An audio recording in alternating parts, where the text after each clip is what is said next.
Welcome to CDIT 151, Zoom orientation. Okay, so like I said, I'll be sharing my screen and we'll be going into Canvas and looking at the parts of Canvas that we'll be using. But before I do that, I just wanted to check in with all of you to see if anyone has a question that they would like to ask at the beginning before we share the screen. Anything else? Someone already asked about a textbook issue, which we can talk more about when we talk about the textbook. But okay, so just let me, I want you to know at any time, please, if you have questions along the way, just let me know. I will stop every so often and be silent, stop talking and be silent so that you can ask questions if you have any along the way. I also know that sometimes people don't want to speak up, on Zoom. And so if you prefer to ask your question in the chat box, you could do that. I'm just going to ask if there's a volunteer that could sort of watch the chat box for me while and thank you, Jay. Okay. All right, awesome. Yeah, so if any questions come up in the chat box, if you could go ahead and interrupt me wherever I am and got it. Address the questions along the way.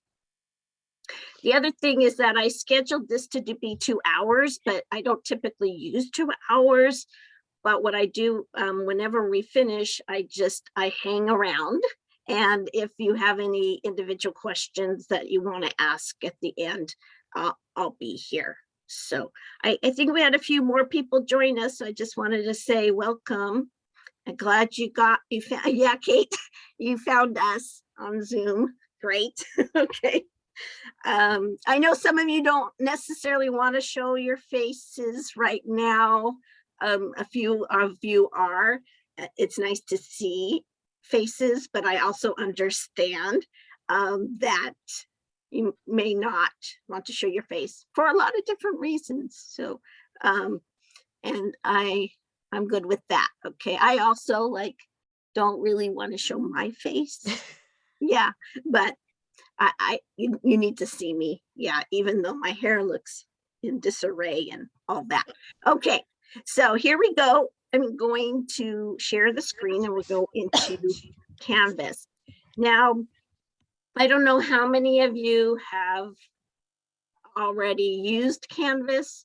We're starting spring, so I'm going to make the assumption that many of you have completed a course at our campus, either in child development department or general ed, using Canvas. But if you're brand new, yeah, thank you. If you're brand new to Cerritos College, I want to first of all welcome you here. And if you need more help with Canvas, I can help you. And there's also— So I got a question from Amy. On the syllabus, there are a few assignments that state they are all due on February 20th, 2020. Is that the year, is that correct? Module 6, 7, and 8. Oh my goodness. Okay, so let me, when we get to the calendar, Amy, when we get to the calendar, yes, I'll check. Yes. That. Okay. Yeah. She says she. Yes. You're welcome. Yes, because I teach 5 classes this semester, and they're all different classes. So I don't have 2 sections of one class or 3 sections of one class. They're 5 different classes. So I will have to. Yeah. Okay. Thank you. All right. Yeah, but don't let me forget. And I could have made an error. Sometimes my brain and numbers, the way I perceive someone, I was stating someone's name last night in Zoom, and her name is Caitlin, and I was calling her Catherine. It's because I saw the K at the beginning, and I guess the, sort of an N towards the end of the name, and my brain processed it that way. So some of you might relate to that. We can talk a long time about how our brains work, but and it does relate to our topic of caring and educating infants and toddlers. But I won't go into that anymore right now. But yes, we will check. I might have made an error. Maybe it's not an error, but we will see. And if it is an error, we'll be fixing that. Okay. So I am going to share my screen now. But yes, any questions come, ask them right away. Okay, you don't need to wait till later. Sharing my screen. Okay, so on your screen, you should see my dashboard. Okay, and like I said, I have different classes that I teach, so that's why I have all these. I think they call them cards, but I forget now. I can't keep all the terminology of Canvas in my head, but so I'm looking for our class. Oh, here it is, right? 152, yes. And if you would notice, I tried to put something symbolizing what the class is about. And here is, I found this online, an environment, a classroom that's set up. And we're going to be talking about classrooms, how to set up a classroom for infants and toddlers. And there's some things I really like about this environment that someone set up. And to me, it does look developmentally appropriate for toddlers. So let's click on here. Okay, so this takes you, when you click on that box for our class, you will come to what's called the home page. And on the home page, I have some information for you. I don't know how many of you have already looked at this, spent some time with this, but I am going to go over it, the information verbally. And again, if you have questions, you can let me know. Okay, so first of all, welcome. And this, these two sentences right here are the course description, describing to you what the focus of this class is. And I'm not sure if you're all familiar, but we do have two courses that cover infant and toddlers. The 151 is infant toddler development, and some of you might be enrolled in that course right now too. Some people will take both courses in the same semester. And so that one's focusing on developmental areas, developmental domains, how infants and toddlers develop, and what influences their development. And this class is going to focus more on the caring for infants and toddlers and the education of infants and toddlers. And so I'd like to say now and emphasize to you right now, this class is focused on children under 3. Under 3. I want to say it one more time. Under 3. Okay. Birth to 3. Birth to 3. Okay. You will take other courses in our department that will have a more of a focus on 3 to 5. 3 to 5, right? We call that preschool, right? Preschool age.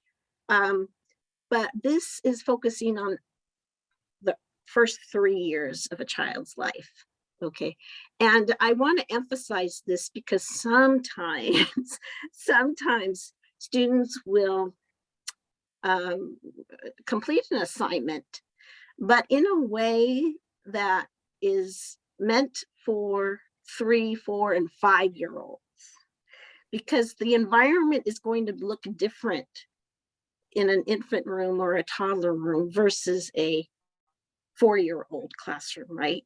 Think about it, like the chairs, the tables, the materials, the tools that children, the objects children explore are going to be different because of where they are in their development, right?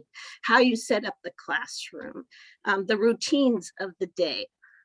There's so, I mean, let's, you know, one good example is diapering, right? You're not going to be diapering. There might be some situations, you could argue with me, that you might diaper a child that is 4 or 5 years old. So I'm not saying that, but in general, right, you don't set up a diapering area in a classroom for 4-year-olds, but you will need to set up a diapering area in an infant room. Yeah. So I just want to emphasize that at the beginning of the semester, based on what has happened previously in other semesters when students have turned in assignments. Okay, so there's a little bit here about myself, a photo, and then some information about my background and how I ended up becoming a community college instructor about children, which was never in my plan. And I always like to tell students that it's good to have a plan. It's good to have goals, career goals, educational goals. Where are you going? And I had that plan. And then sometimes things happen and it takes you off into a different path or journey. My journey has always been about children. That has never changed. But some of the jobs I've had and experiences I had sort of came up as a surprise to me. So you'll read a little bit about that here. And then as I said, we're not going to be meeting all together on a weekly basis, but we will be communicating and learning from each other. And so these are some ways that we will be communicating. You can email me. I know that's an old-fashioned way. It's becoming an old-fashioned way now. And then I do have office hours for students on Zoom. And I have the link here, but now I'm going to start putting the meeting ID number there too, in case that I didn't have anybody have troubles with that link this past, year and a half that we've been doing online learning. But just in case, I'm going to start putting the ID number too. Okay, I don't know if I should be putting something other ways, but who knows? Okay, I'm open for suggestions. And then, so here's my office hour days: Monday, Tuesday, Thursday. Monday at 4:30, Tuesday and Thursday at 7. If those hours and days do not work for you, please know you can let me know that those times don't work, and I'll be glad to set up a separate appointment with you. And I've done that with many students. So I know your schedule may not work with my schedules according to my office hours. So just let me know and I'll be glad to do that. Okay, we are having this orientation.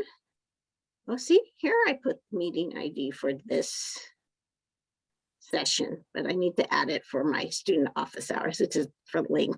Okay. And then Pronto has become my friend. When I first started learning about Pronto, when COVID started, and I had to learn how to be an online instructor, I started to hear about Pronto, and I'm like, Pronto, what's that? Is it going to be something I can learn? Is it going to be difficult? Is it going to be easy? And I wasn't really sure, but usually what I do when I feel like I'm going to be challenged, I will say, okay, I'm going to give it a try. And if I can figure it out and use it, then we'll try it out. So the first semester I used it, and since then I have found it to be very valuable. And so you will be in module 1 if you haven't already, but I think a lot of people have already downloaded the Pronto app and have at least said hello. But I have found it to be a great way for everyone to be able to ask questions when they have a question. Sometimes if you send me a message on Pronto at 11 p.m. or beyond, I might not get right back to you. But I have known to respond to pronto messages at 11 p.m. So you never know. Sometimes I don't sleep at night, so I've got my cell phone near me and I'll be looking at pronto. So just, yeah, send your questions. But I think it's been very helpful. And I think it has affected the number of students that attend my office hours. So less students are coming to office hours, but many students are using pronto. And you know, what I've also found, and I think is really great about it, is that I can answer questions, but also I found other students helping each other like Jay did tonight. So it's a really great way to work and learn from each other. So I'm hoping you'll find it easy to use. The other thing is that we can even go live on Pronto. When I went through the training, I think you can have up to 10 people live. Other people can be like sort of there seeing what's going on in the live conversation, but 10 could be live. So we would see each other's faces and be talking to each other live.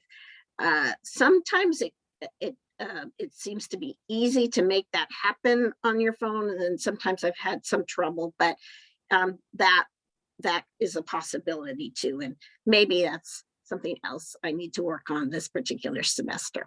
But I do love Pronto. Yes.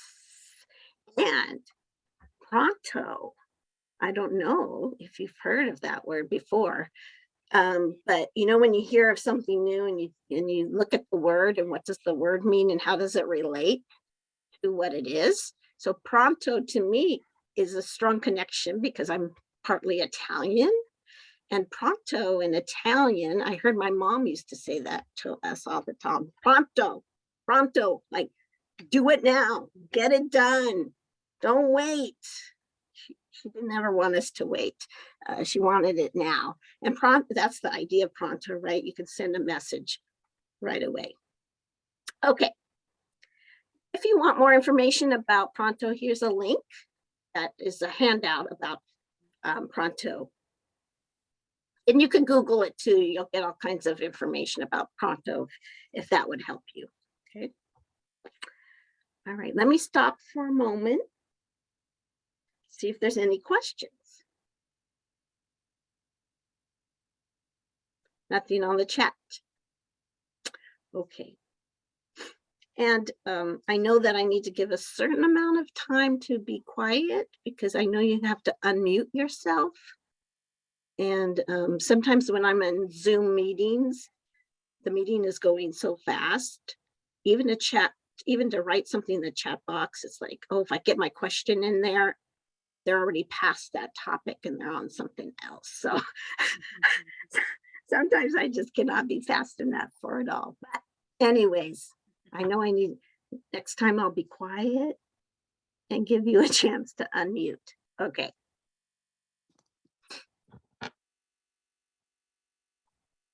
So now we have some information about grading, points, and feedback. Basically, I will be publishing a module each week for you to work on. I will be publishing typically on Fridays. So I'll be working on publishing all of my modules from each of my classes on Friday. So I can't tell you exactly what time this class will be published, but what I can guarantee and promise you is that Saturday morning, when you wake up, there will be a new module for you. Okay. All right. I just don't want to say to you that Friday at 12 lunchtime will be ready. And that just has to do with what might else be happening in my day. I could be having some meetings or something else going on Fridays, but that's the day I try. I will be working on that. Oh, I see a hand. Is that a question? Okay. Yes. Okay, so you're saying you're gonna post the module by Friday. We should be getting it by Saturday. So my question is, does that mean that all that work needs to be done during that weekend and turn in that Sunday night? No. So you will have, starting at Saturday morning until the following Sunday. So you have a whole week. Actually, it's a little more than a week, right? It's Saturday to the following Sunday. Because like, okay, so I couldn't post this first one until Monday because Canvas opened for the semester on Monday. And so you have till this coming Sunday to finish what's in module 1. Okay, but meanwhile, this Friday, I'm going to be working on posting module 2. So you could actually start module 2 on Saturday. And then you'll have Saturday, Sunday, Monday, Tuesday, Wednesday, Thursday, Friday, Saturday, Sunday till midnight. Okay, to get it in. Okay. Nice. Okay. And how do you say your first name? Mine? Yes. Herrera or Herrera. And your first name? Yesy, it's usually longer, but I shorten it to Yesy. Yesy? But my Okay. name is actually Yesenia. Yesenia. Yesenia. Okay. Okay. Yesy. Okay. All right. What do you prefer? Yesy, it's fine. Yesy. Okay. Yesy's fine. Thank you. Okay. I love that name. Okay. Okay. Yeah. So you have what I think will be plenty of time to get it done. Except sometimes I have people tell me the next, like on Monday morning, oh, I tried to turn in my homework at 11:59. And so this is what I would like to say to everyone. Like once it's posted, look at it, look at the module. Even if you're not going to work on it on Saturday or Sunday. Maybe you're going to work on it later in the week. That's up to you, right? Based on your schedule. But just look at it to see what's there. And then you can sort of judge how much time you need to work on it. So just keep that in mind. Yeah. Okay. So hopefully that sounds like enough time. You don't quite know because you don't know me. Well, some of you know me, but some of you don't know me. Okay, if you so it will be enough. I believe it will be enough time, and there will be some assignments that are presented in a module, just so that you know that it's coming up, but you might have 2 or 3 weeks to complete it. And I think maybe what Amy might be pointing out in module 6, 7, and 8 is the same assignment, but it's been put in each of those modules as reminders to students to complete that. But we'll see. We'll see if that's the reality of that. Okay. So hopefully, yes, see, I answered your question. And I will continue on. You did. Thank you. I'm sorry. It's because my eyes were very watery and they were burning. Sorry.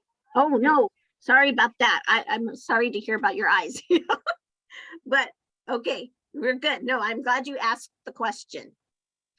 Okay, also, I want people to know that once there's a due date, right? Once the assignment's been turned in on the due date, I will grade that assignment within 7 days. So within 7 days, you will get your points on Canvas and most likely some kind of feedback, written feedback with the points.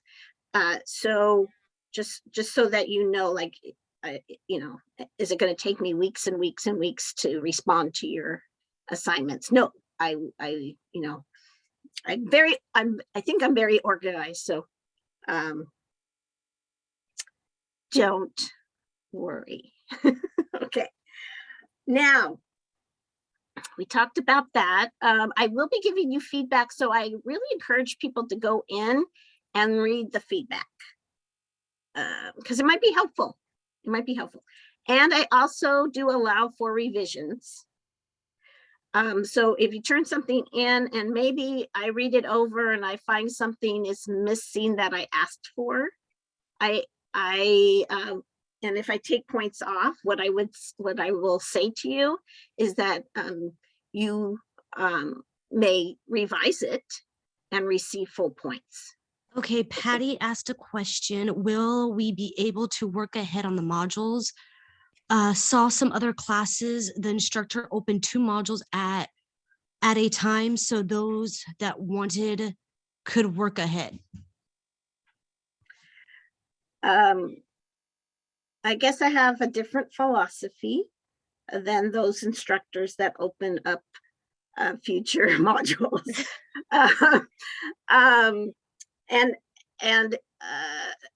And part of it has to do with the feedback, especially in this class. There's a connection between some of the assignments, and so, which you'll hear about tonight. So like you're going to observe, you're going to do some observation, and you're going to end up making a homemade book, and think about a loose part, an object that would be appropriate, safe, and developmentally appropriate for that child based on that child's interest. And so the assignments like build on each other. And I want to make sure that when you turn in the initial assignment that starts it off, and then you're going to be telling me your thinking process, reflection about the next assignment. So I'm sorry, this is a long explanation, but I guess my answer is that I don't open up future modules, and I do have my reasons for that. I haven't had anybody say to me like, I don't have enough to do. I've already completed everything. I need, I'm ready for the next thing. If you get to that place, you should really be talking to me, and we'll see what we can do. But the other thing is I'm trying to keep up with the reading your assignments and giving feedback, and I like to keep us all sorted together on that. So I understand that other instructors may, each instructor is different. And that's is very true about even infant toddler teachers, infant toddler caregivers are different. Our She said, thank you different. for the explanation. Have enough. I don't want a dissertation on that, a thesis. That could be a great thesis. Yeah, that could be a great thesis. Okay, then I'll move on. I'll move on. But yeah, that question leads to a lot. It's so connected to our field. I could talk for a long time. We could have a good discussion about it. But so thank you for the question. Okay.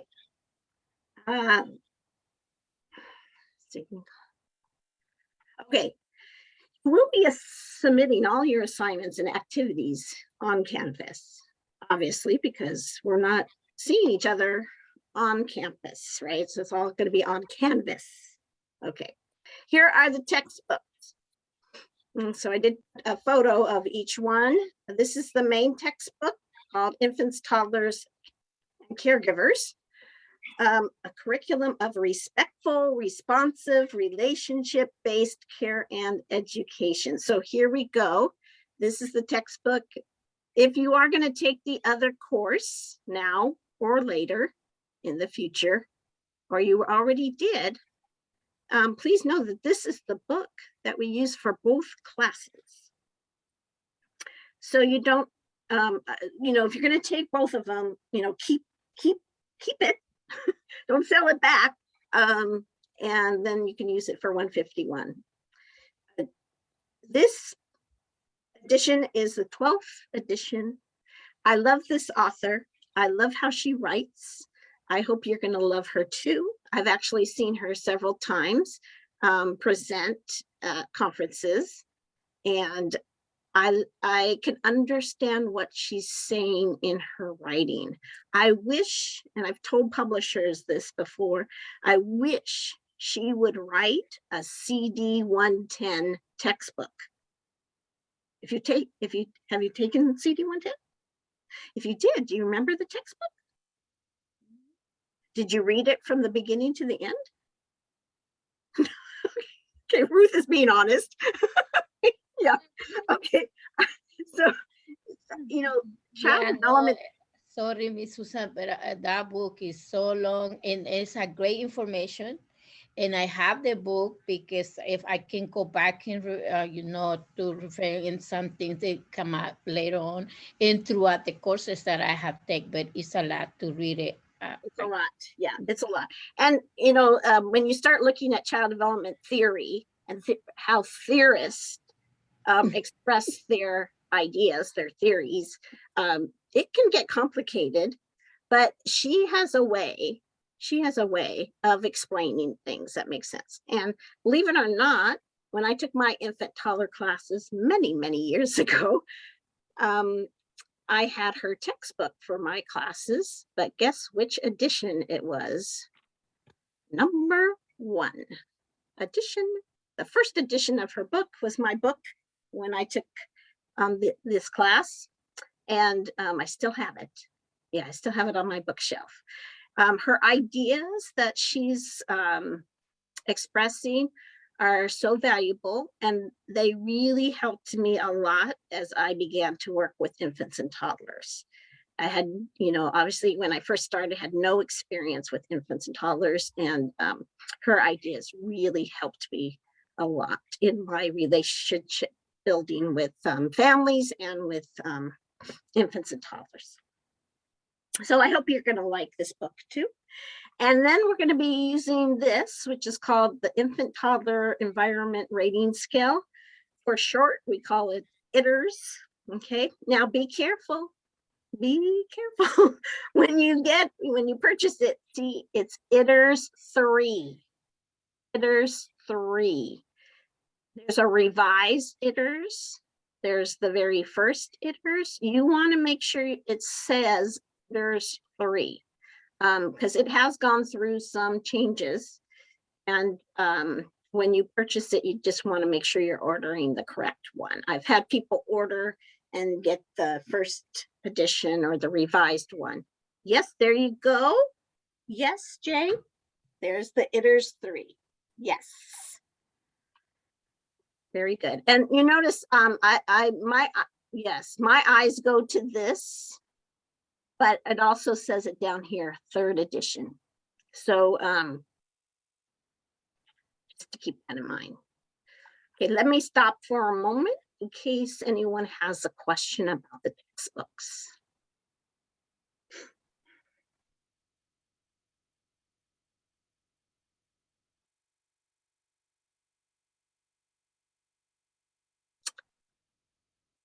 Okay, I'm gonna share with you a question I received through email about this book, the 12th edition.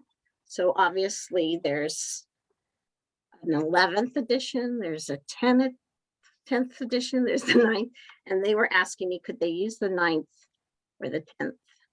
And so I've had people use those editions. The caution that I give you is that when people write, you know, new editions, they change things, they move things around, page numbers change, chapters may change. There may be a new chapter or two, but typically it's moving things around. It's putting in some more updated research or information in the field. So the main ideas that she's presenting will have been there from the very beginning, like I told you in the first edition. But what's going to mess you up a little bit, but you can figure it out, and I can help you figure it out, is that I'm going to be giving you certain well, I hope you read the whole book. Okay, some chapters we use in this class, and the rest of the chapters we will be using in 151. But when I ask you to do some reading and reflecting, I'm going to give you the page numbers, right? And then you might go there and it might not be, if you use an earlier edition, it might not be the same, the part that I want you to be reading. So you just need, you'll need to make sure that you're reading the same information. So let me give you an example. So this author used to put all the information about special needs, children, infants and toddlers with special needs. She had information all together in a particular chapter. And now she has spread that out over the chapters. So when I ask you to read those different sections, they're in different chapters. So I'm giving you the page numbers for the 12th edition, but if you're using the 10th edition, it might be in a different place in the book. Does that make sense? So that's the part you just would need to be careful about. Okay.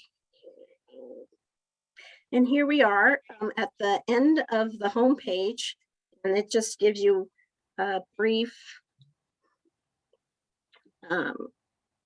way to begin the modules. So it says this is where you're going to start, and you want to start with the modules.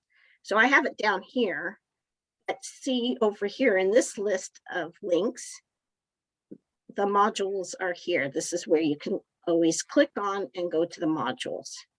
And after the syllabus, I will go into the modules to talk a little bit more about that. But I really want to emphasize to you to use the modules, to go through the modules step by step each time they're posted.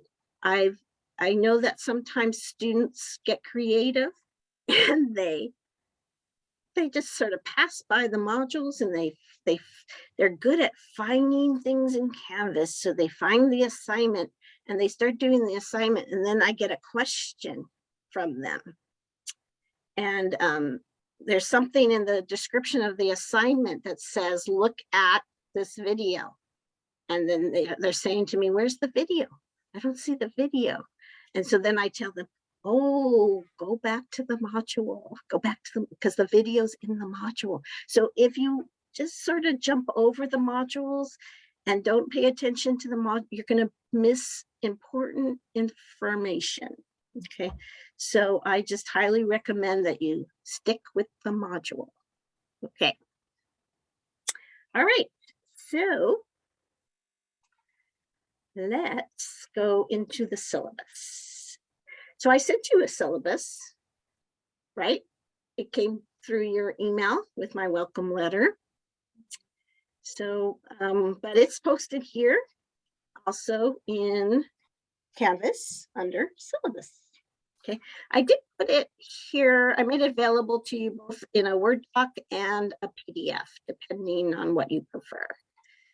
Okay, and so I'm going to click on this, and I think, Amy, eventually we will be able to answer your question, so I have not forgotten. Okay, so the syllabus, some of the information on here we've already covered, so it will be repeated here, and I will not be saying all of it as a repeat. But when I got, this is very interesting to me. If you think about education, when I started getting trained on how to do online courses, which I feel I'm very much a beginner, and there's so much to learn, but we were told, you know, repeat yourself over and over and over again, which is interesting because then I forget what I was watching or where I was, but it was about young children. Oh yeah, it was a workshop, virtual workshop on doing group time experiences with 4-year-olds. And the presenter was saying it's through Fred Rogers Center.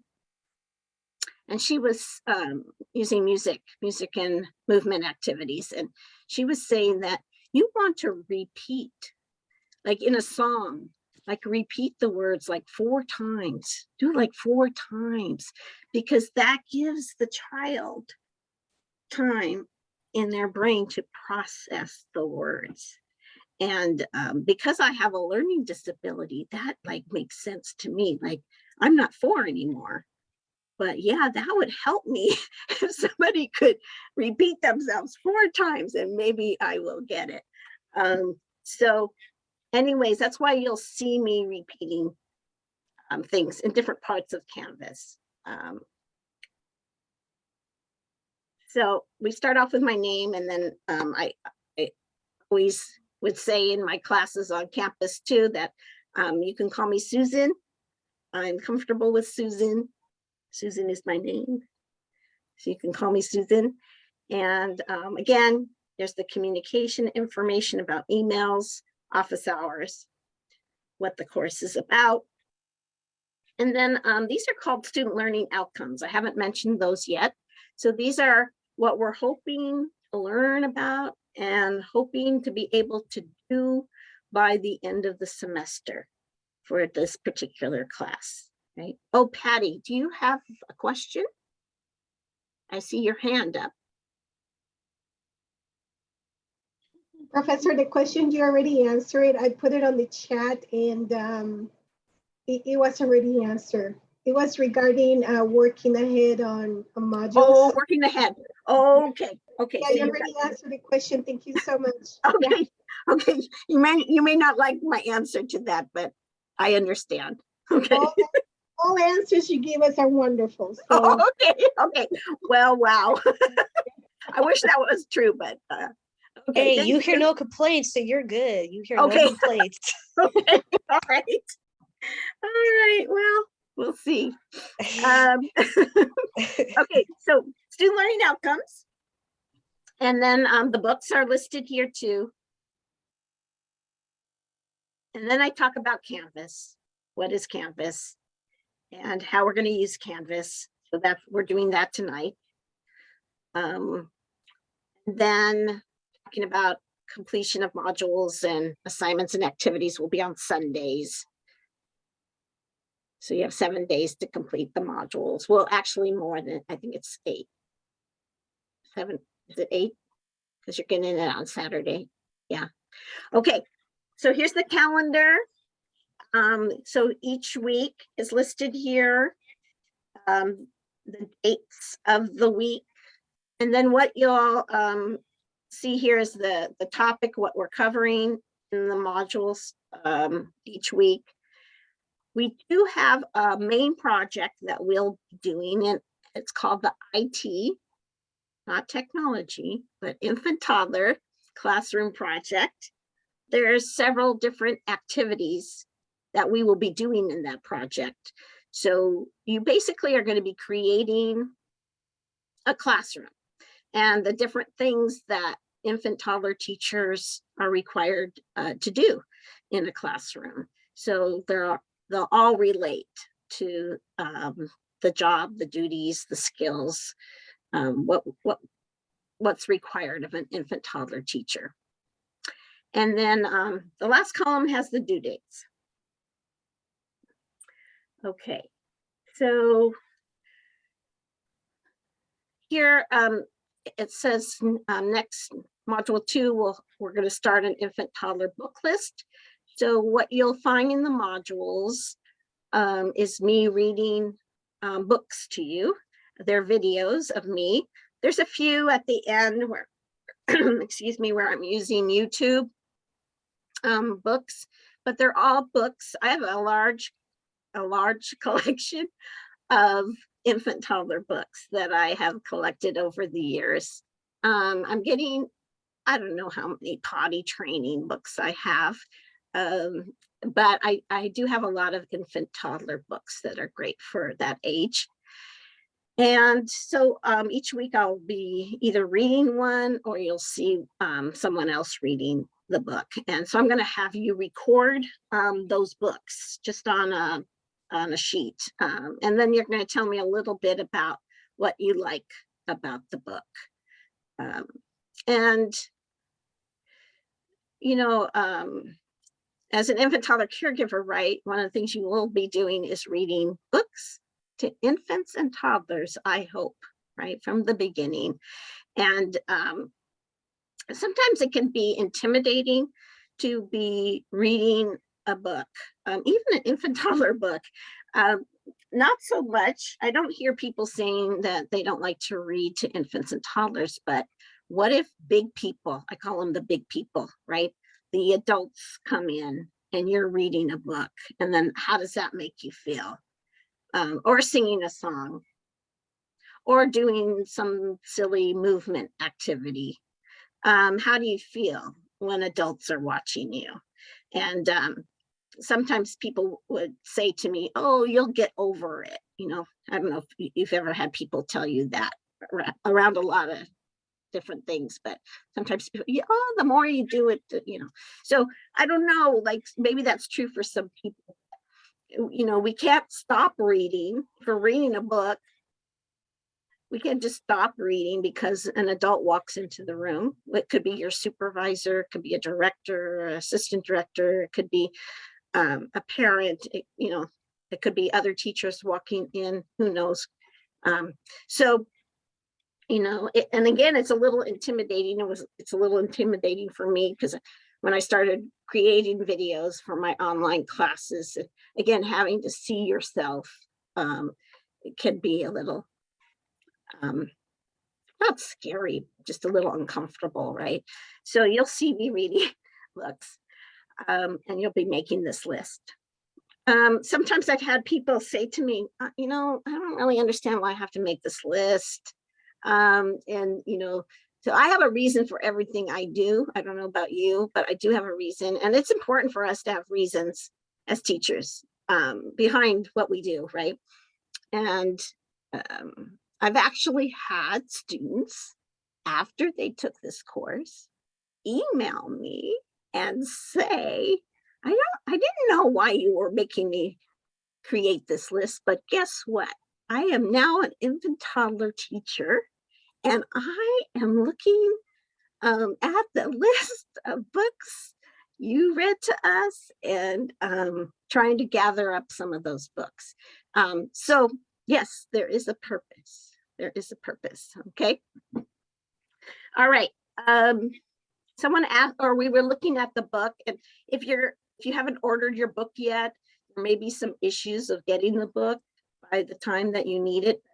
This is 2/6, right? Our first reading reflection is due. So just a little bit of time to get your books at the beginning.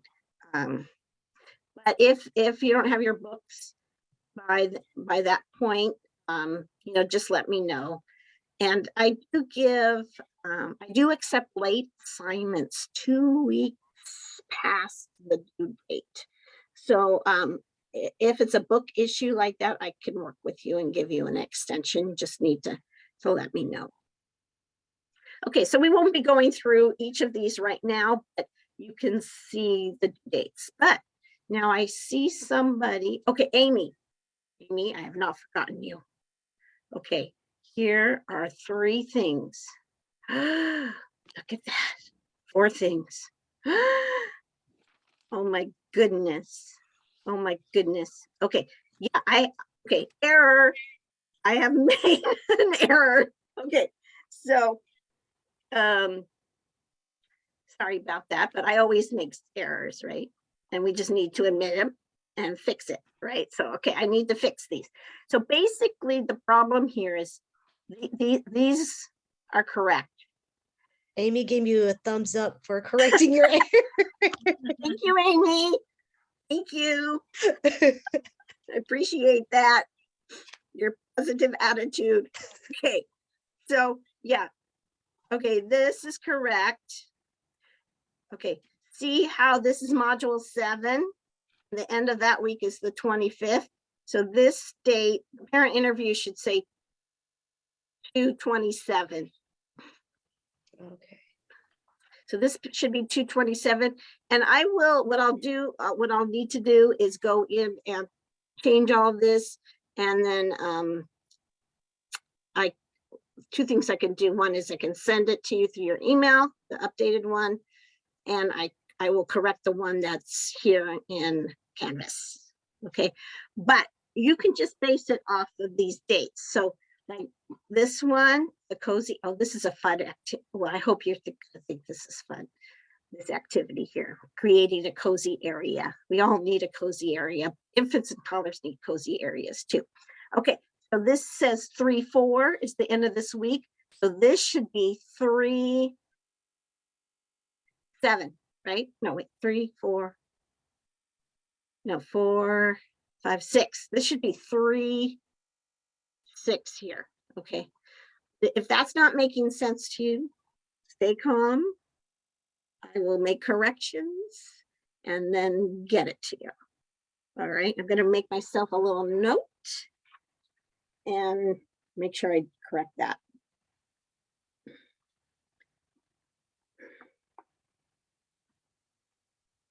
Okay. Amy, you have a good eye. You really looked at that carefully.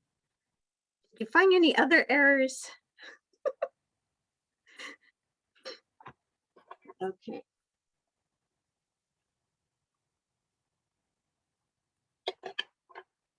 Okay. Does anyone need me to go over that again, or are we good? What's the date that you set for the cozy area? 3 That will what? be 3/6. 3/6. Okay, thank Yeah. you. Yeah, because if you notice these dates, like beginning date is the Monday, Mhm. and then the ending date is the Friday. And then the due date, if there's something due, would be the Sunday of that week. So this should be 3/6. Yeah, Amy wrote, I would have had to start now on those assignments if they were all due on the February 20th. Thank you. Yeah, I know. yeah, and if you've never had me before, you're probably thinking, wow, this Susan is crazy, crazy lady. Okay. All right. Okay, but yes, I don't know why I just got hung up on 220. For some reason, I just like it, I guess. I think I was moving some things around, and I always blame it on my brain. But yes, no matter how careful I think I'm being, always an error. Okay. So I think we're good there. Amy said, I have taken probably all of Miss Graddon's ECE classes. Love her. So glad to be back in school in her classes. Right. Thank you, Amy. Thank you, Amy. Just in case anybody was planning to leave this Zoom session right now. Okay. Amy, thank you. And welcome back. Okay. All right. Okay. That was helpful, at least for me. I don't know about anybody else. Okay, keep going. I appreciate that, Amy. Okay. So again, the calendar continues. And here we go to module 18 at the end. And then there's a little final reflection to that last week. No exam. Maybe that will keep you here a little bit longer. No exams, no tests, no quizzes. I do use the quiz feature in Canvas, but you get to use your book. It's going to be more like looking up information. You get to use your book on doing that. So, all right. And then this is just a little chart. It gives you the assignments of the possible points, and it connects it to the student learning outcomes that we looked at a little bit earlier. Continues on the next page. The grading scale is here available for you. And also it's important for you to know that your attendance Sorry to is- interrupt. I hope I say her name correctly. Diane. Yes. Alexandria Martinez says, is there any quizzes or tests? Because I don't see any on the syllabus. You are right. There are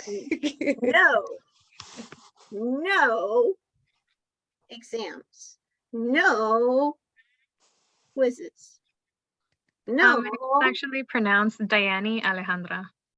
Oh, Oh, I like that. Okay, I apologize. Don't worry, it's fine. But I like the ring to that name. Okay, I got to practice on that now. okay.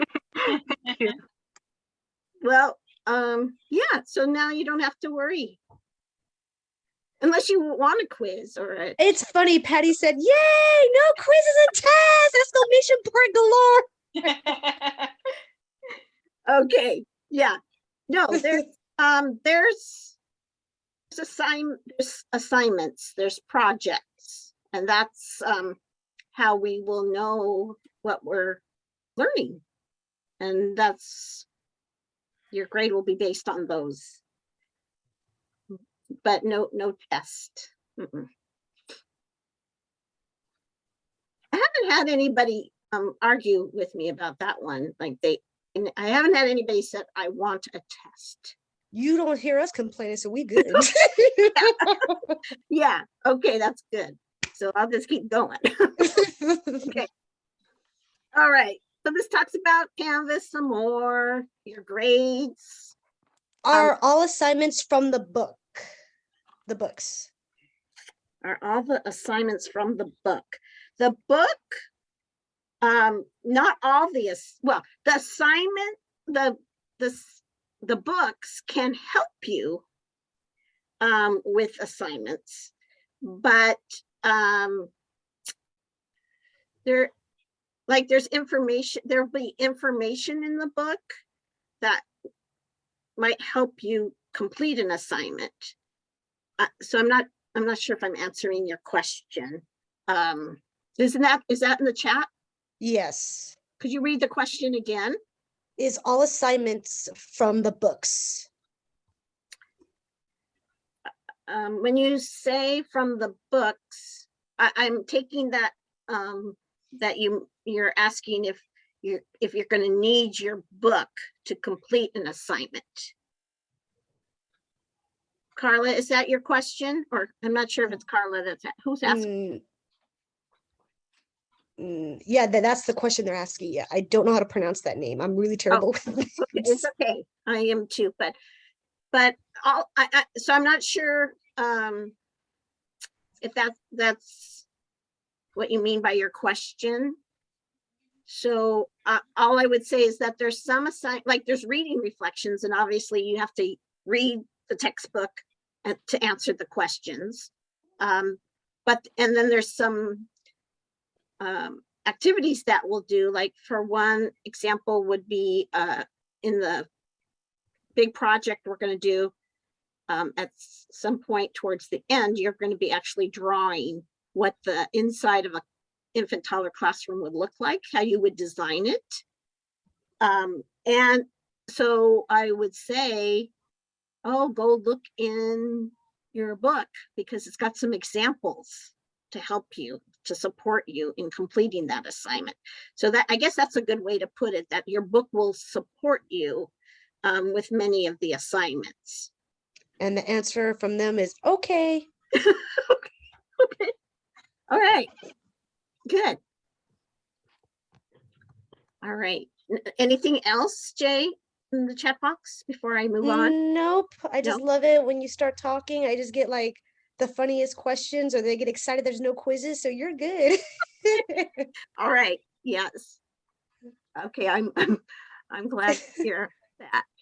Okay. So we've already talked a little bit about attendance and participation, but I do want to say, obviously, we all know that with COVID and our current situation with the variant of COVID, and we don't even know what, who knows? Like, we don't know what's coming next. So all I want to say is that I understand there's a lot going on out there and in everyone's life. And so there may be, I'm hoping everyone is going to stay safe and healthy.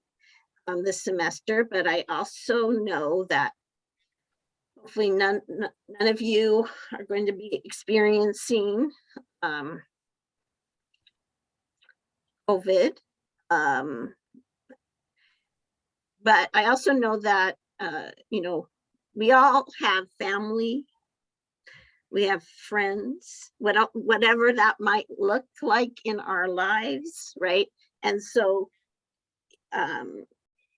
just if something comes up in your life and you're not able to get a module done, like more than 2 in a row, like 2 or 3 consecutive modules, you're just not able to get it done because of what's happening in your life, just try to communicate with me. You don't have, if you want to share what's happening, you can, but if you don't want to share, just let me know. Things are going on. I can't get this done right now. Can I, you know, can I have an extension? Like, let me know. So that one, because if I don't, like every week I'm going to be going in there and checking off that you've completed modules. So I'll have that in front of me. And if I start to see that you're not turning anything in, when I get worried, and you know, I will do my best to check on you. But also if it's possible for you to let me know, then I can work with you. That's my main message. Okay, I can work with you. All right. So,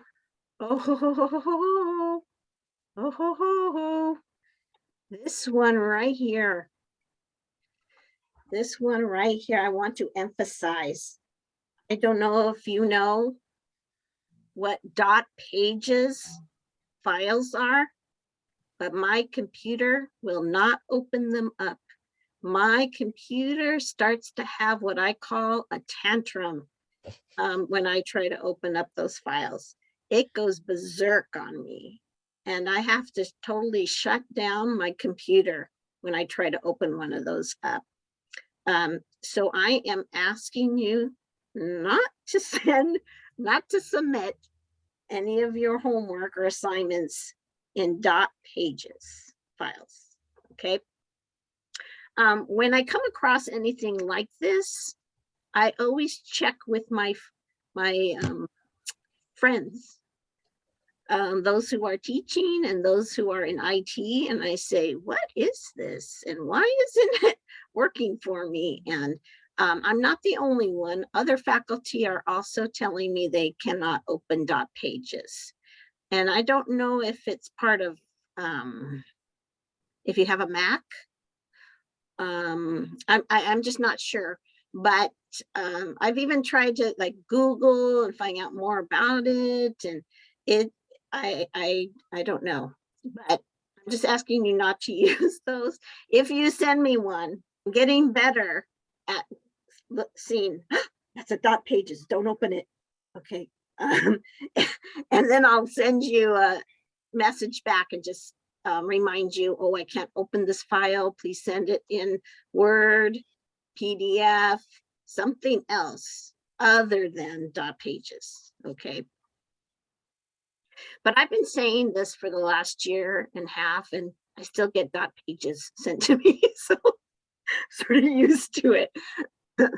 And when I click on it, you know, When we are done with one module for the week, can we go ahead to the next module for the following week? Not until it's published. And you know, that's, you know, I'm publishing, remember I'm publishing on Fridays. For sure they'll be there on Saturdays. I mean, you can be checking on Friday. Just, you know, if you're wanting to start on Friday, but for sure they'll be there by Saturday morning. You know, at the crack of dawn, you can get up and start working on that thing. But yeah, I'm not going to be opening up multiple modules at a time. We need to go, this is my belief, we need to go step by step through this together, okay?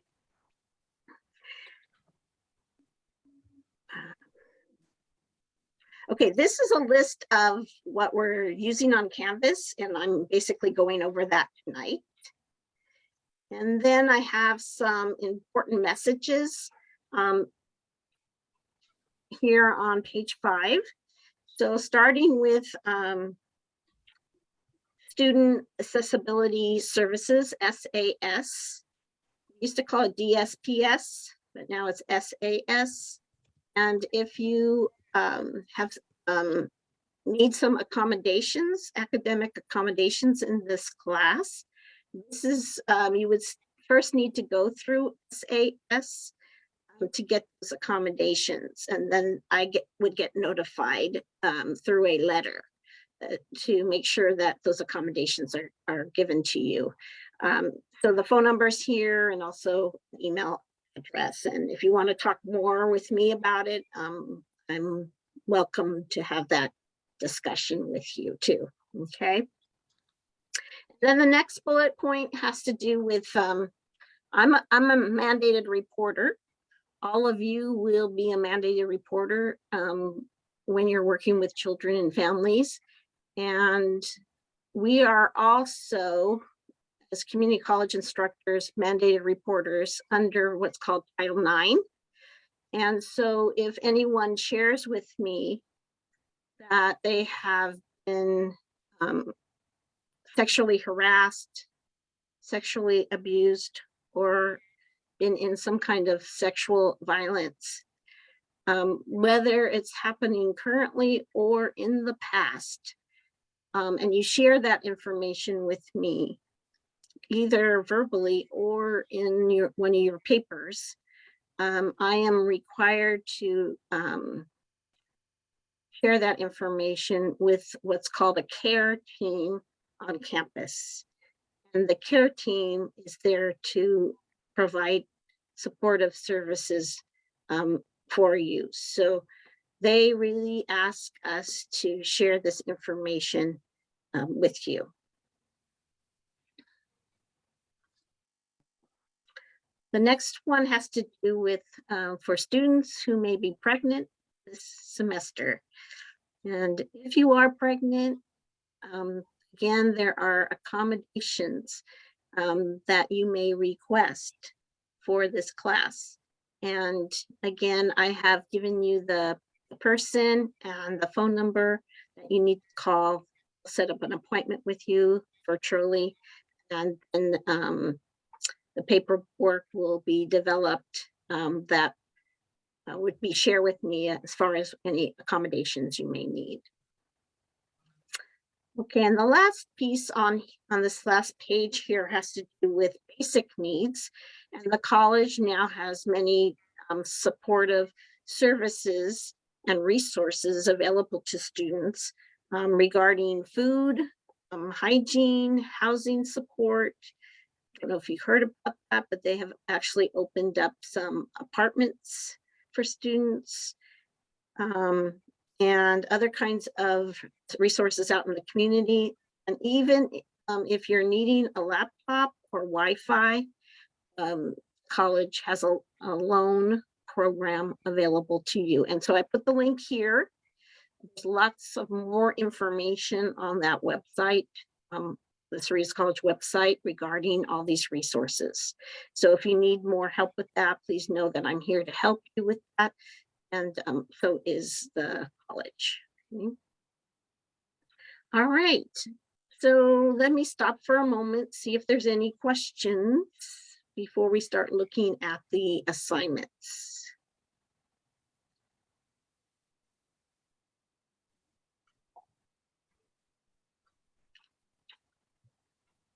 Okay, all right.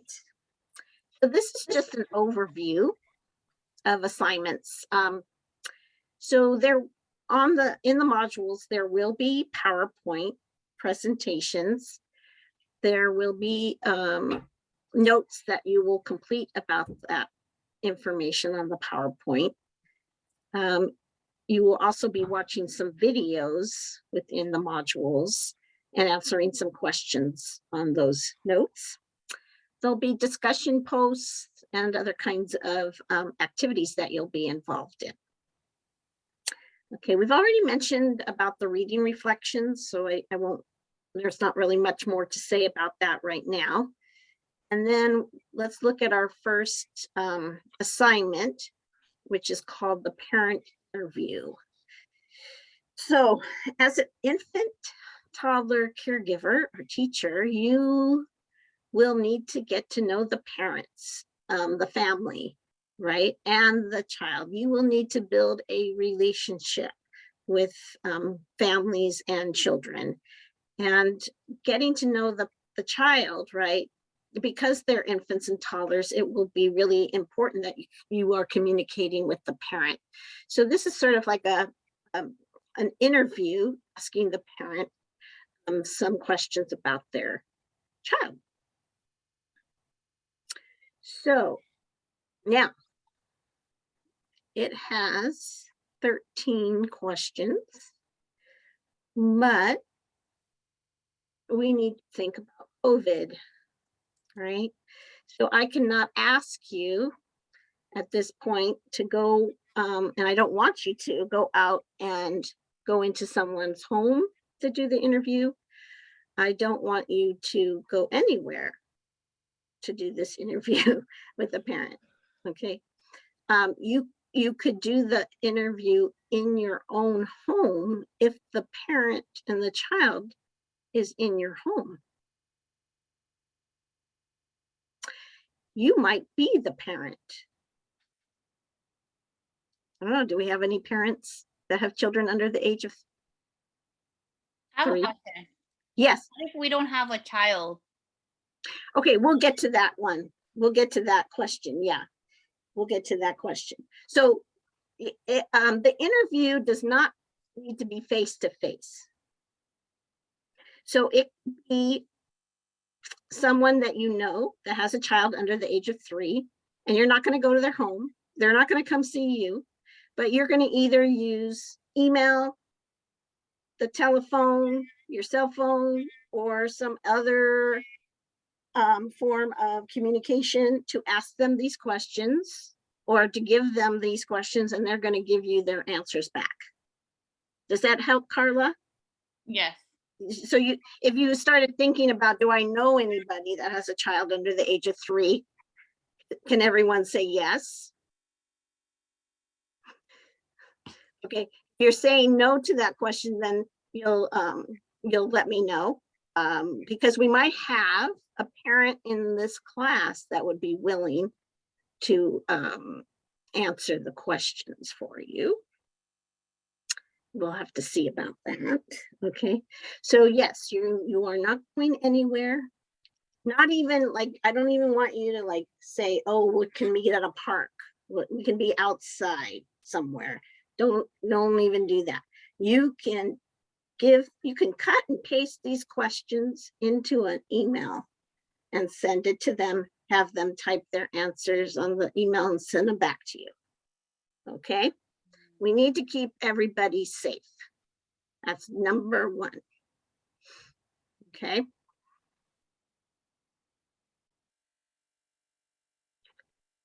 Now, after you interview them, you are going to write a reflection paper, 1 page. I'm asking for 1 page. 1 page. 1 page. From the top of the page to the bottom of the page, okay? 1 full page. Normal size margins. Start at the top. You don't need to put CDIT 152, Susan Gradine, double space, the date, double space, Cerritos College, double space, whatever your name. Okay, so then you end up starting in the middle of the page. Okay, no, I want a full page, just a full page from the, you can double space it. Okay, but I really want you to think and react to the information you have received. Okay, because you may agree with the ideas that you received from the parent. You may disagree, but I do want you to think, write about your thoughts and feelings to the information you received. And then the important question is, how would this information help you as the caregiver provide culturally consistent care for the child? Okay, does anyone want to tell me what do you think I mean by culturally consistent care?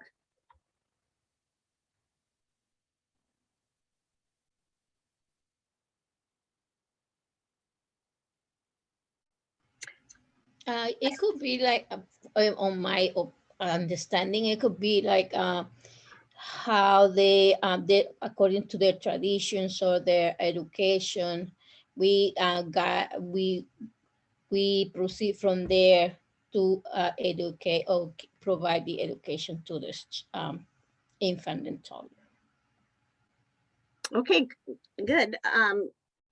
Yeah, so, right, this child, right, depending on how old their child is, whether their child is 6 months, 1 year old, 1.5, 2 years old, 2.5, right? They have been part of a family, right? And as we know, families can all look and be different and have different beliefs, right? And different experiences. So we, right, as caregivers or as teachers also have had an experience growing up, right? And so we have certain beliefs. And so we're coming together with this family. And how are we going to make this child and this family feel welcomed and comfortable and secure when we might have different ideas of how this child should be raised? Okay, because those infants and toddlers could be spending a lot of time with us, right? So this is a question that we need to think a lot about. So that's really what I want you to focus on in your 1-page reflection. Okay, if you give me a half a page, if you turn in a half a page reflection, what do you think I might do? Return it back. Yeah, I'll return it back. I would probably, you know, I hate to do this. It's not my goal to take off points. That's not my goal. I don't get joy out of taking off points, but I would take some points off and then I say, you can revise, you can add, tell me a little bit more of your thoughts, right? And then to get full points. So Patty wrote, I believe we need to be mindful of the culture and traditions children have been raised in. We need to be respectful and do the best in creating an environment that is welcoming to all cultures and traditions. yes, wow, you wrote who is that? That was Patty. Dang, that was deep, girl. You got me thinking. That was deep. She wrote a reflection. Right. Yeah, but Patty, that's the point. Got it. It's the point, right? Now we got to think when we ask these parents these questions, right? Then we have to think about this particular child, this particular family, right? Which could be very different than we have experienced ourselves. Or even when we take our classes in child development, right? What we have learned is best practices, right? Yes, it is all about respect. That's why I hope you really, truly read this book, our textbook, because that is her focus. Her focus is on respecting infants and toddlers and families. Yeah. So, okay. Well, congratulations, Patty. Well, thank you. I'm done with the assignment. Thank you. Yeah, well, yeah. How many sentences is that? Oh, darn it.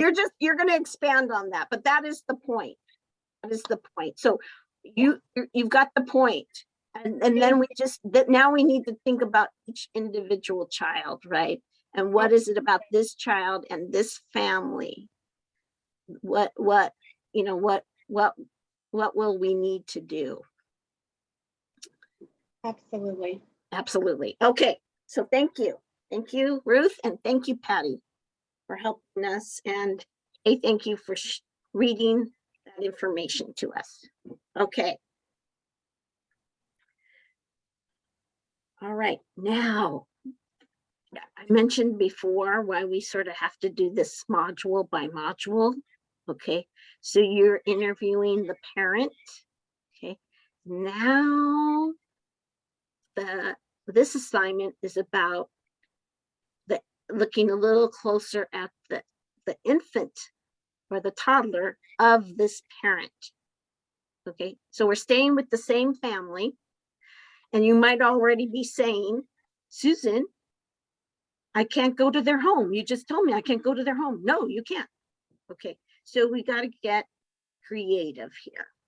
So it does say, observe the child who is between birth to 3 that lives in your home, or watch a video of the child under 3 of the parent you interviewed for the parent interview assignment. Now, I don't know about you. I don't know if you're on Facebook. I don't know if you're on TikTok. I don't know if you're on there's a list of things now. I know Facebook is, again, considered old, traditional, and now many young people don't even use Facebook anymore.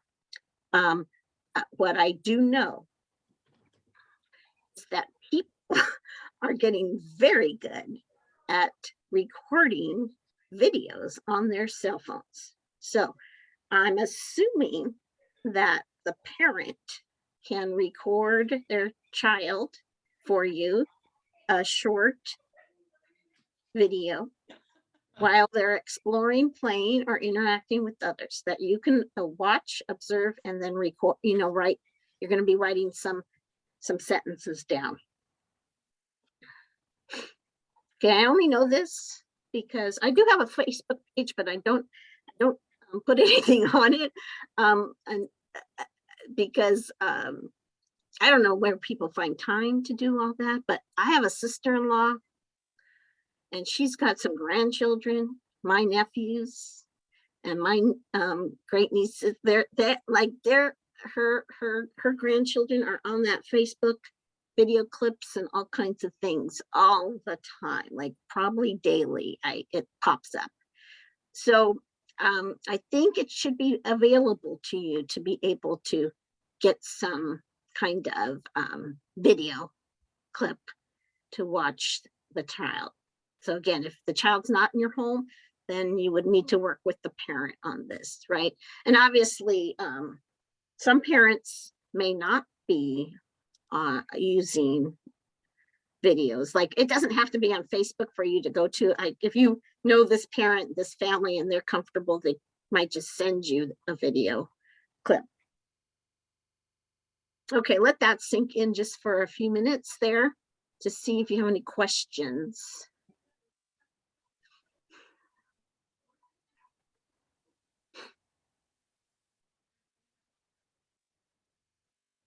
Okay, because once you have the video, then you would just observe, and you're going to write 5 descriptive sentences. So you're going to describe what you see the child doing, and if they're making sounds or saying words, you would write that down. So 5 sentences. Okay, and what I want you to be focusing on during this is what does the infant or toddler seem to be interested in?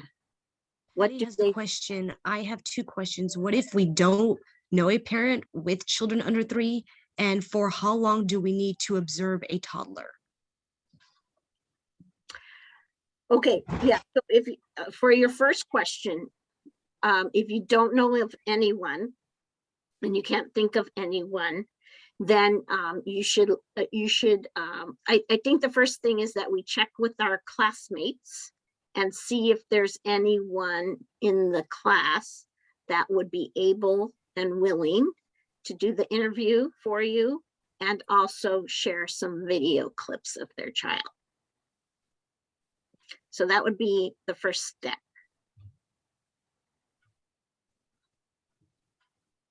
Okay.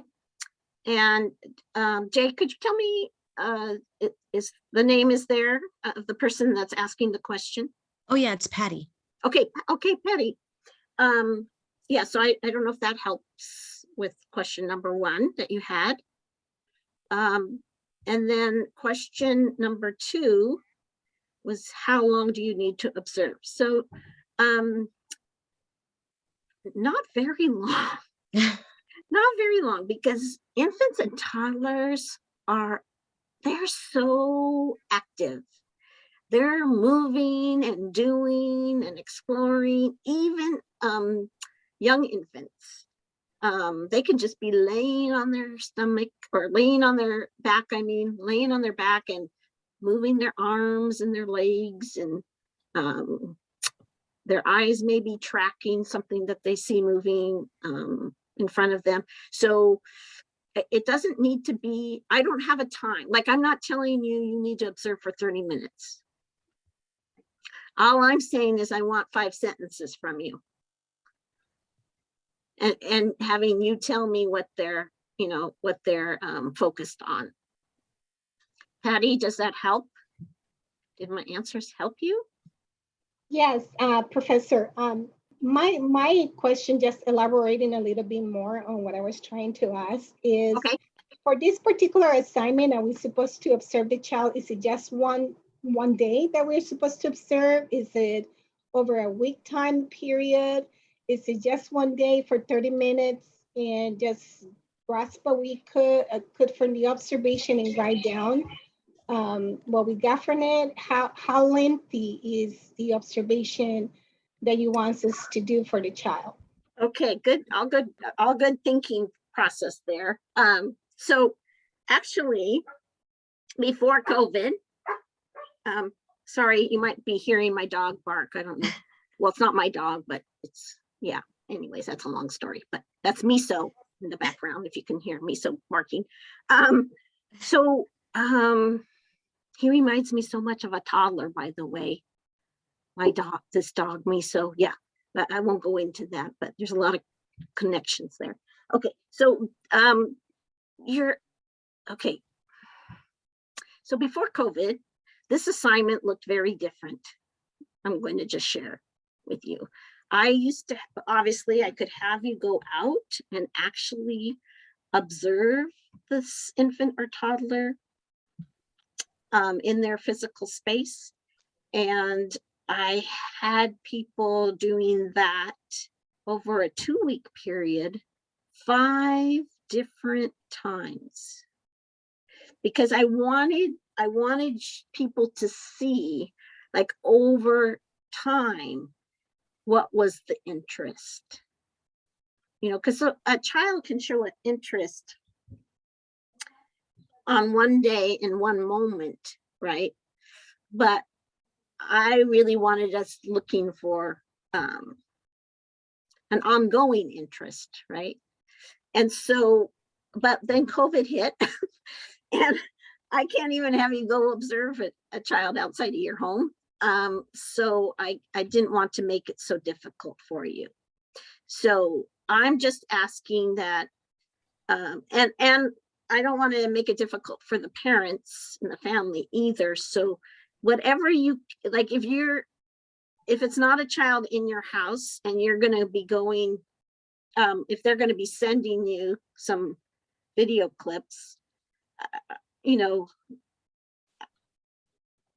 again, I don't want to give you a number. Like I'm not going to say you need to have them send you 5 video clips, right?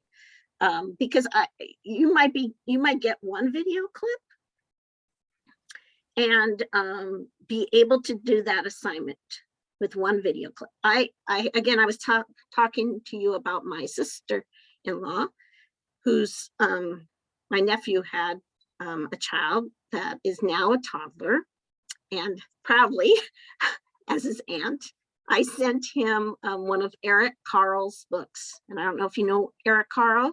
He's a wonderful author. I have a whole collection of his books.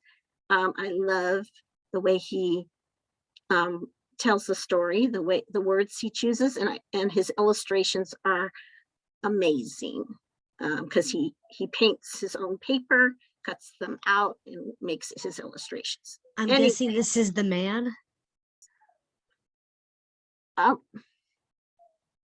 No, I No. don't think that's him.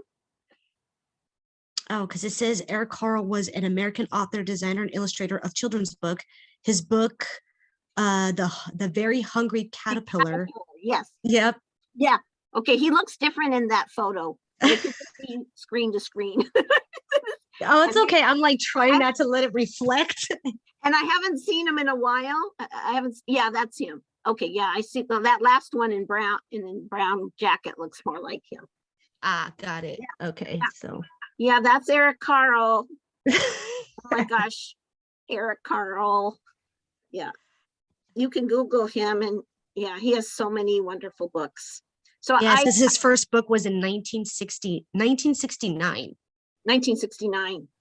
Wow, I didn't even. Yeah, know has that. been translated into more than 66 languages and sold more than 50 million copies. That's Eric Carle.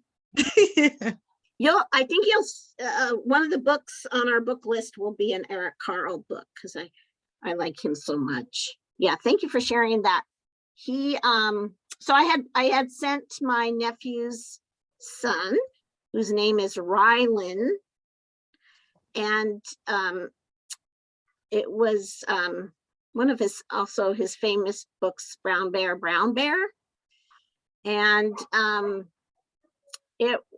so anyways, my sister-in-law sent me a video clip of Rylan turning the pages and saying some of the words. So he's already picked up, because the parents are he loves to read his books, they tell me, and they read the book over and over again, and so he's really liking that book in particular. So he knows the words. So that video clip, I could write 5 sentences describing what he's doing in that video. So I think you and the sentences you're describing, right? You're describing what you see happening, what the child's doing, what the child's interest is. So if you think it would be helpful to see some examples of what students have done in the past, I can always share that with you. But all I'm asking for is 5 sentences. It's not like you're not doing, like if you take 139, that class, observation assessment. Yes. Yeah, you learn about all the different kinds of ways to write. Yes. Observations, running records, where you just write you just keep writing what's happening. So I'm not asking you to do that, just asking for 5 sentences. Right. And again, you're focusing on what they seem to be interested in. Okay, Professor, thank you so much. That answered my question. All right. Whew, I hope the way I answer your questions are helpful, but if they are not, you just need to keep asking me, right? Keep asking me. All right. So you can see that we're layering these assignments. We started with the interview of the parent. We're going to observe the child, maybe through video clips, right? And then we are going to work on what's called the loose parts assignment. And this one, I made some videos for you in the modules showing you what loose parts are. I've given you some links to some websites that will also show you what loose parts are. You may have already learned about loose parts in some other classes. If you took, if you've had Dion Gibson for a class, you probably heard her talk about loose parts. Some of the other faculty may be talking about loose parts in their courses. But basically it's an object, not a toy, not a toy, not a toy, not a toy. Okay. It's a loose part. It's an object that you might find around your house. You might find it outside. You might find it in the recycling bin. It might be something that you're going to throw in the trash, and then you stop yourself and you say, oh, an infant would be interested in this. Maybe the infant I observed would be interested in this. I'm looking around right now at my desk to see if I can find anything that would be considered a loose part. Can it be a box? Oh my gosh, boxes are the best. Boxes are the best. Yes. So it's something that's simple. It's what I call open-ended. It allows the child to do many different things with it and explore it in many different ways. So it's not a toy that you would buy at Toys R Us. It's not anything that you're going to change. You are not going to create a toy. You're not going to make a toy. I keep going over this each semester. I don't want you to take a plastic bottle and put some beans inside of it and put the lid on top to make a shaker. That's fine. It can be appropriate in certain situations, but I'm not asking you to make anything.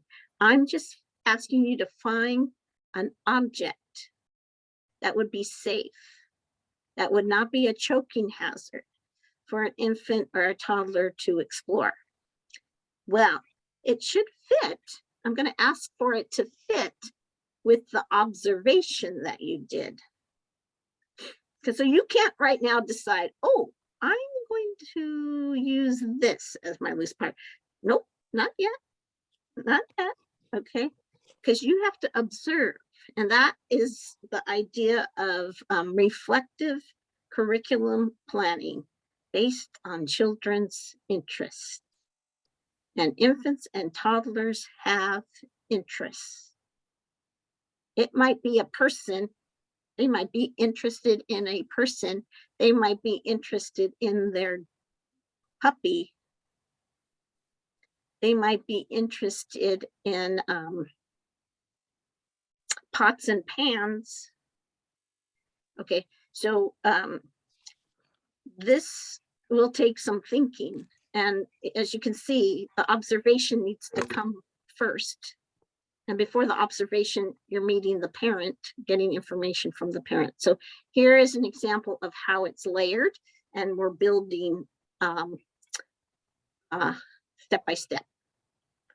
Okay, I'm going to give you, I made this video that you'll see in the, and I'll give you lots of examples of what I mean by a loose part. Okay. And then there's going to be a homemade book. You are going to make a book for the infant and toddler that you observed.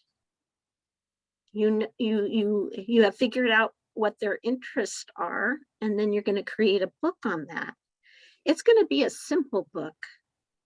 And again, in the video that I created about making homemade books, you will see some examples of those. Okay. So it's just going to be a book. It might be just a book where you like, I can't, you know, it's hard for me to go into a 99-cent store or the Dollar Tree store, which is now $1.25. They have a lot of calendars there that can become books. Okay, so I'm not going to go deep into this right now because I made a video that really, I think, does a good job of showing you that.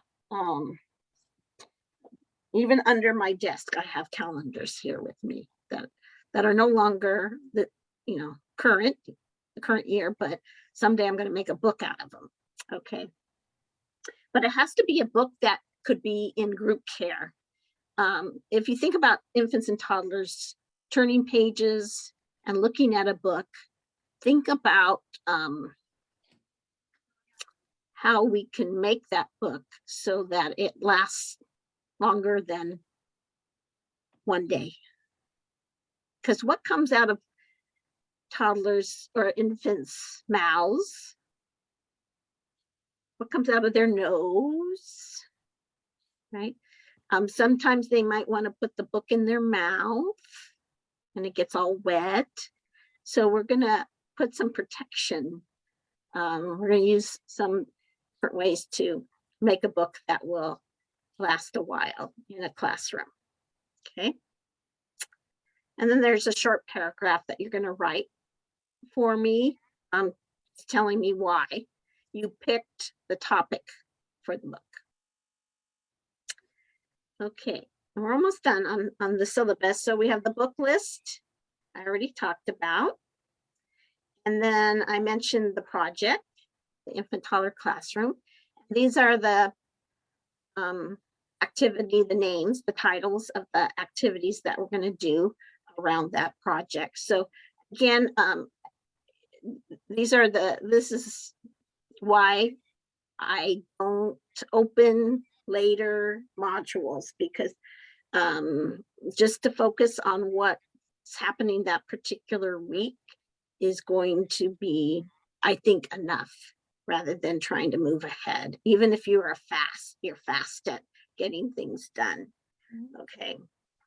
And then the final reflection will just be a looking back and looking forward reflection. Probably just a paragraph, because by that time you're just tired and you're ready to have the semester be over. And I understand that. Okay. All right. Let's see, we only have about 10 minutes left. So any questions before I close this up, the syllabus up? I know I need to make corrections on it. On the projects, I was going to ask you, are they individually or they're in groups?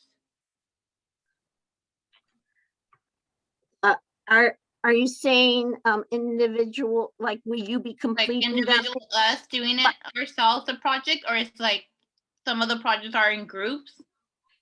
Okay, so if we were all meeting on campus, you would be doing the project with a group. Okay. But I find it very difficult because we're asynchronous, we're not meeting weekly. You'll be doing it as an individual. Okay. Okay, the thing is that I'm open, like if you want to contact each other and help each other, that's fine with me. But yeah, you'll be each doing your own work on that project.